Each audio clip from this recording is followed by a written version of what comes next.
In occasione delle celebrazioni nazionali indette per il centenario della nascita di Alberto Burri, il Museo Riso ospita la mostra Burri i Cretti, curata da Bruno Corà, presidente della Fondazione Burri.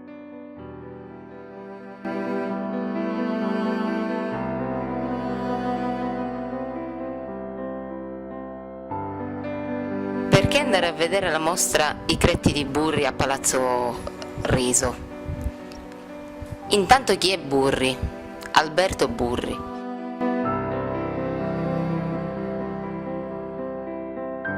Alberto Burri nasce nel 1915 a Città di Castello, in Umbria. Ecco che quest'anno infatti ricorre il centenario della sua nascita, è anche il motivo di questa mostra a Palazzo Riso.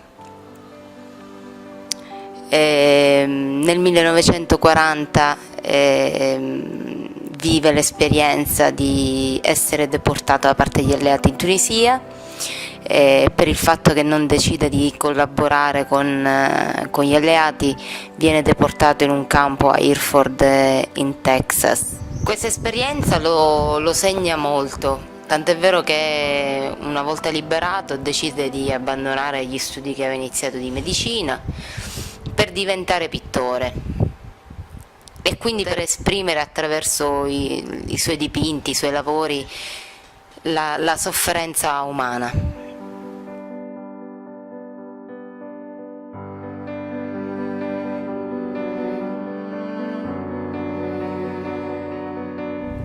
Fu un grande anticipatore, in quanto con i sacchi che destarono subito scalpore, poiché inserì dei veri e propri sacchetti di juta sulle tele, divenendo praticamente parte fondamentale del dipinto, che poi praticamente noi lo rivedremo anni dopo con il New Dada, gli artisti del New Dada americano.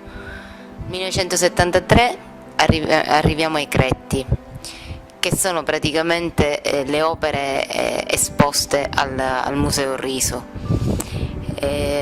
Cos'è innanzitutto un cretto?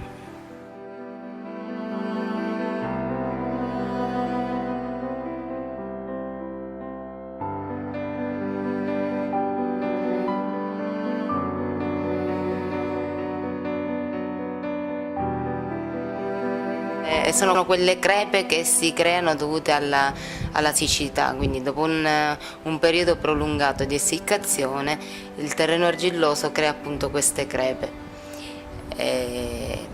Da lì l'idea di Burri. Un giorno praticamente mentre si trovava nel campo di concentramento ne vide uno e pensò che la sua vita valesse meno di quel cretto per terra. Nel 1973 creò il primo, il grande cretto, il cretto bianco.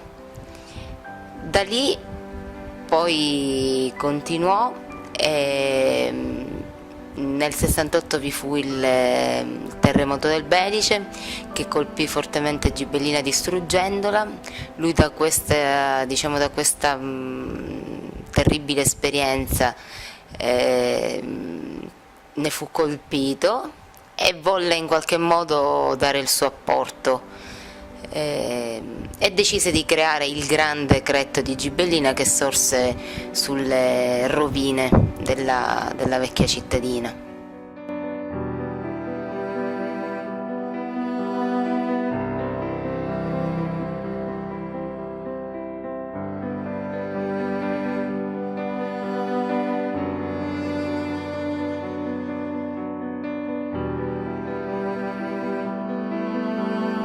Burri come ricrea il cretto? Dapprima utilizza il bianco di zinco e successivamente il caolino che fa asciugare. Una volta asciugato praticamente cosparge di colla vinilica e la reazione tra questi elementi crea queste fratture che nel cretto sono naturali. La mostra è visitabile sino al 20 di settembre. Per tutte le informazioni potete sempre collegarvi al sito www.palazzoriso.it.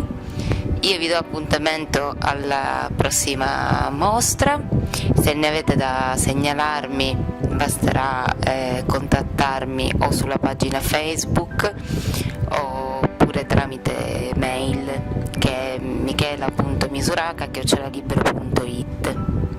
Alla prossima!